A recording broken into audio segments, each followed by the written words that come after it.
So at about 2:30 this morning, Tigger woke me up because fire engines were racing through the neighborhood, and he decided his wolf brethren were calling to him, and he started howling.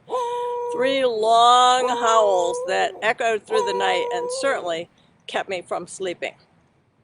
So then I had to find my way back into dreamland, right? And many years ago, I developed three techniques for falling back asleep: a gratitude list, deep breathing, and visualization. But when I was thinking about visualizations, it reminded me of how when I was at my corporate job, I had a boss who was good at many, many things, I'm sure, but managing was not one of them. In fact, he was quite the bully, and my job and my coworkers' job started to be just protecting our team members from this man.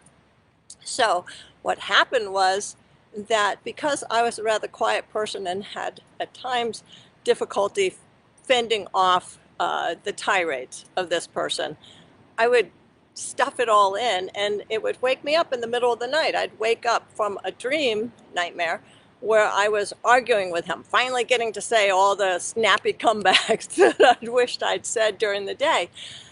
And then I try to fall back asleep, and I couldn't, because I go right back into that rotten dream and argument with my boss.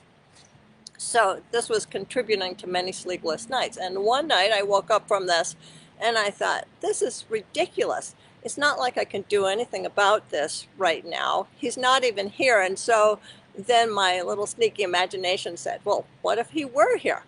When you're having these conversations with him during the night, it's almost as if you're saying, he's lying right beside you. And I imagined that very fully, in great detail, and I thought, this is appalling. So what am I going to do? I'm letting my boss basically sleep in bed with me, and I don't want that. So I imagined that I got a giant broom and I stood up on the bed and I swept him right out of my bed, and could imagine hearing him clunk onto the floor and looking up all shocked, and then I just swept him out of the room.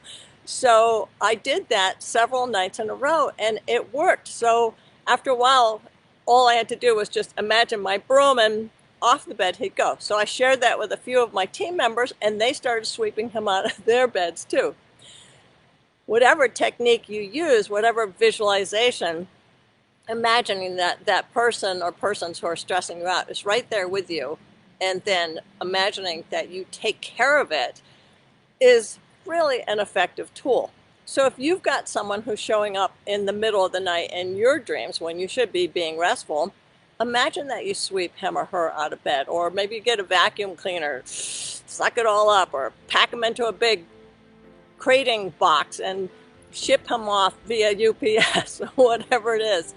Visualization is a really, really powerful tool for getting you back into your deep sleep, and understanding that those things that you can't control right then are now set aside, where you've effectively controlled them for the time being.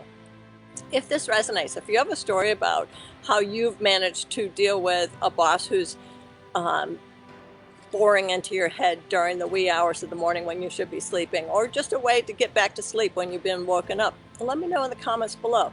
And if you've got something in your life that's stressing you so much that you need some help with visualizations or other ways to break through the stress to some healthy patterns, send me a direct message, and maybe we can talk about how coaching might make a difference in your life. My friends, I will remind you that we may only have today, so live it, love it, learn from it. So let's get cracking.